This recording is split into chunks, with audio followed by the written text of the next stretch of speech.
Rain is one of the greatest blessings given to us. It brings life to dead lands, fills our rivers, grows our crops, and sustains every living creature. But have you ever wondered how it is formed? And did you know the Quran described the entire water cycle with remarkable accuracy long before humans understood it? Today we will explore a powerful miracle, the formation of wind, clouds, rain, and lightning explained in the Quran more than 1400 years before modern science.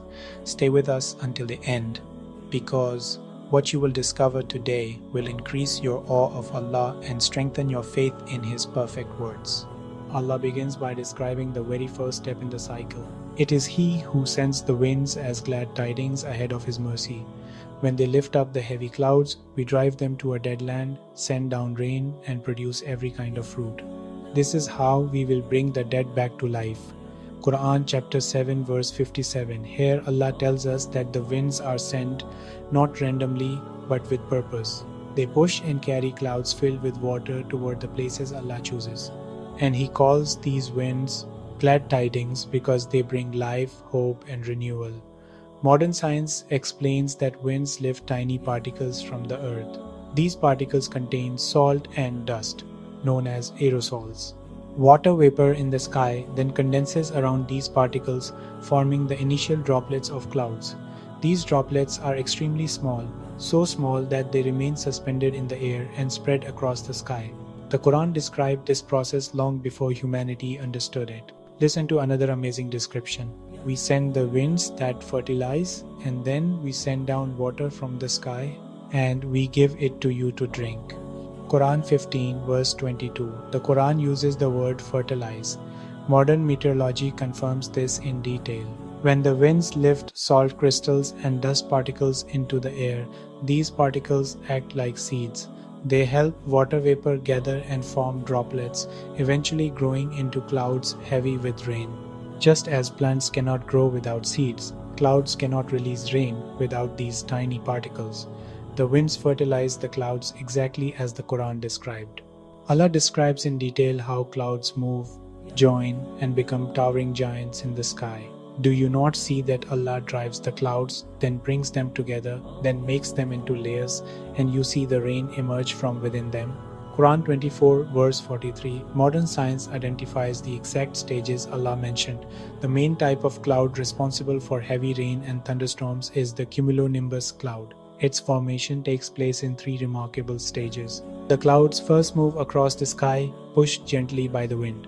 Small clouds merge into larger clouds, forming massive structures. As the cloud grows, powerful updrafts lift water droplets high into the colder regions of the atmosphere. Here, the droplets freeze and turn into hail or large water droplets. When they become too heavy for the updrafts to hold, they fall as rain or hail. These stages match the Quranic description with astonishing precision. Allah then reveals another hidden detail about storms. He sends down hail from mountains in the sky, and He strikes with it whom He wills. The flash of its lightning almost blinds the eyes. Quran 24, verse 43. Scientists discovered that inside a storm cloud, hailstones collide with supercooled droplets and ice crystals. These collisions create a transfer of electrons. When hailstones touch colder ice crystals, electrons move from the warmer object to the colder one. Hail becomes negatively charged. Meanwhile, small pieces of positively charged ice break off and are pushed upward by the wind. The result is a massive electrical separation within the cloud. The bottom becomes filled with negative charges. The top becomes filled with positive charges. When the charge difference becomes too large, a violent electrical discharge occurs. This is lightning. Modern science teaches that hail plays a central role in the electrification of clouds, and the Quran mentioned hail in the same passage that describes lightning. Allah tells us that even thunder, which we often fear, is actually glorifying Him. The thunder glorifies His praise, and the angels glorify Him out of awe. He sends the thunderbolts and strikes with them whom He wills. Quran 13 verse 13. Every sound of thunder, every flash of lightning, every drop of rain is a sign pointing to the power and authority of Allah. These events are not chaotic. They happen according to divine command. Rain brings life to dead land, and in the Quran, Allah reminds us that just as He revives the earth after its death, He will revive us on the day of resurrection.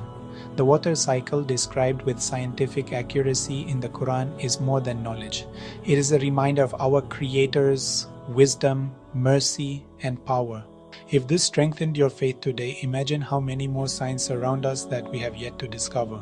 If you enjoyed this video and learned something new, remember to like, share and subscribe to help our channel grow. May Allah increase us in knowledge and keep our hearts firm upon His guidance. Thank you for watching Islamic Knowledge. Assalamu alaikum wa rahmatullah.